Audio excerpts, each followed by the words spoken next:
विजय वडेट्टीवार आपल्या सोबत आहेत. आता राजकीय प्रतिक्रिया देखील यायला लागल्यात. विजय वडेट्टीवारजी, एक झी 24 तासने ही बातमी दाखवलेली आहे इथे आपण, आणि पुण्यातली इतकी मोठी जमीन ही बेकायदा पद्धतीने इथे विकली गेलेली आहे.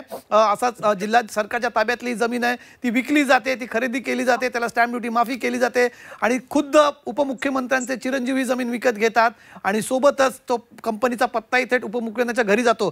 कसं आहे बघता या सगळ्या प्रकरणाकडे?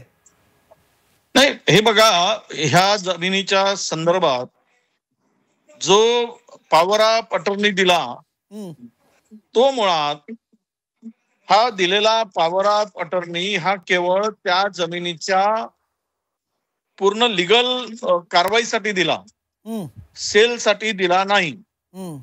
मूळ यातील कांबळे आणि ढोले या लोकांच्या नावाने ती 7/12 काही प्रमाणात झालेला होता. कांबळेंच्या नावाने 7.5 एकर आणि ढोलेंच्या नावाने 4.5 एकर अशी माहिती त्यावेळेस ह्या प्रकरणामध्ये माझ्याकडे उपलब्ध आहे. जी, मुळात ही जमीन घेत असताना त्यांना कुठलाही जमीन विकण्याचा अधिकार नव्हता. एक.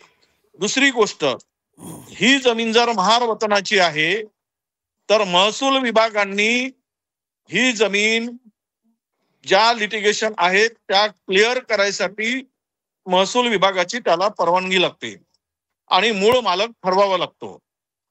तिथे कुठेही महसूल विभागाकडे कारवाई झालेली नाही. आपल्याकडे ज्यावेळेस ही सगळी बातमी चालली आहे त्यावेळेस मी महसूल मंत्र्याबरोबर चर्चेसाठी किंवा त्यांना फोन केला, पण त्यांच्याकडून कुठलाही रिप्लाय आलेला नाही.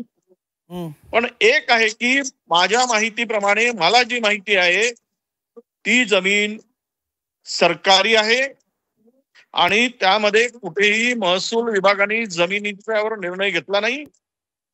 आणि हा जर व्यवहार झाला असेल हा पूर्णतः इलिगल आहे. म्हणजे सरकारी जमीन ताब्यात घेऊन परस्पर विल्हेवाट लावण्यासाठी हा संपूर्ण मोठा स्कॅम, यामध्ये करोडो रुपये, मी आता त्याची किंमत सांगू शकत नाही. जे प्राईम आता आहे, जे प्राईम लँड आहे यामध्ये पूर्णतः कायद्याची पायमल्ली करून ही जमिनीची विल्हेवाट लावण्याचा प्रयत्न झाला आहे. पण परस्पर अशा प्रकारे हम लोग ना खाएंगे ना खाने देंगे, खाने वालों को अभी बचाएंगे नहीं, असं मुख्यमंत्र्यांनी ठासून सांगितलं पाहिजे. मुळात हे जे संपूर्ण प्रकरण आहे राजकीय वरदहस्ताशिवाय होऊ शकत नाही.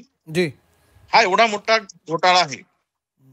माझी एवढीच मागणी आहे की पारदर्शी याची चौकशी झाली पाहिजे, पारदर्शकपणे. कुठेही कोणालाही वाचवण्याचा प्रयत्न होऊ नये. आणि जिल्हाधिकाऱ्यांचं स्टेटमेंट मी आता ऐकलंय. मला वाटतं की यामध्ये जो दोषी असेल तो कोणी मोठा असू दे तो सुटता कामा नये. आणि या पलीकडे जाऊन पुण्यातल्या अनेक जमिनी अशा विल्हेवाट लावून अनेक कंपन्यांच्या नावाने खरेदी झाल्या आहेत. हा जर पाहिला तर 1,00,000 कोटीचा घोटाळा पुढे येईल. एवढा मोठा स्कॅम आहे. याची सर्व उच्च न्यायालयाच्या न्यायाधीशाच्या अध्यक्षतेखाली चौकशी होणे, हा व्यवहार तातडीने रद्द करणे हे सरकारकडून अपेक्षित आहे. आणि जो कोणी गुन्हेगार असेल त्याच्यावर कारवाई व्हावी. हे प्रकरण आम्ही लावून देणार आहोत, आम्ही सोडणार नाही. आणि हा जमिनीचा घोटाळा झी 24 तासांनी उघडकीस आणला. तुमचे सर्वांचे, कमलेशजी सुतार, आपले आभार, आपल्या चॅनलचे आभार. असे घोटाळ्यावर घोटाळे महाराष्ट्रात होत आहेत, पण आज मात्र हा एक जमिनीचा मोठा घोटाळा पुढे आलाय. याबद्दल आम्ही पूर्ण चौकशीची मागणी करू.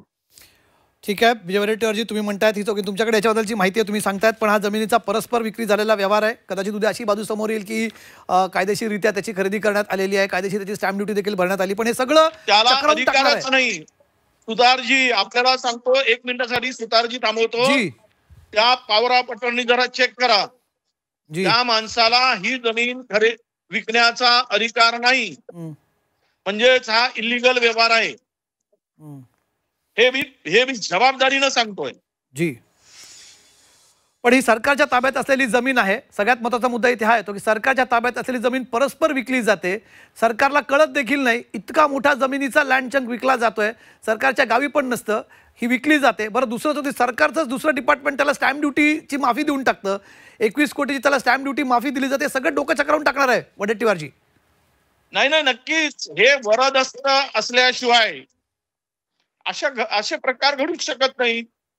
ही फाईल राफेलच्या वेगाने गेली, ती काय सहज जात नाही. जी त्यामध्ये आशीर्वाद असल्याशिवाय जी अशा घटना होऊ शकत नाही आणि असे घोटाळे होऊ शकत नाही. ठीक आहे, तुम्ही कारवाईची मागणी करता. तुम्ही म्हटलात की सर्वोच्च न्यायालयाच्या मुख्य न्यायमूर्तींकडून चौकशी, कायदेशीर चौकशी व्हायची. तुम्ही सर्वोच्च न्यायालय यांचं सर्व खरं म्हणजे हा मोठा घोटाळा आहे. जी याबरोबर मी सुद्धा पुन्हा कमलेशजी सुतार साहेब, मी पुन्हा 2-3 प्रकरण आपल्याला देणार आहे. जी माझ्याकडे काही प्रकरण आहेत, पण आता कुंपणच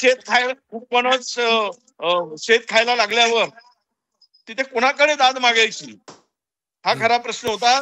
आम्ही तुमच्या डेअरिंगचं अभिनंदन करतो जी की आज हा मोठा घोटाळा तुम्ही बाहेर काढला.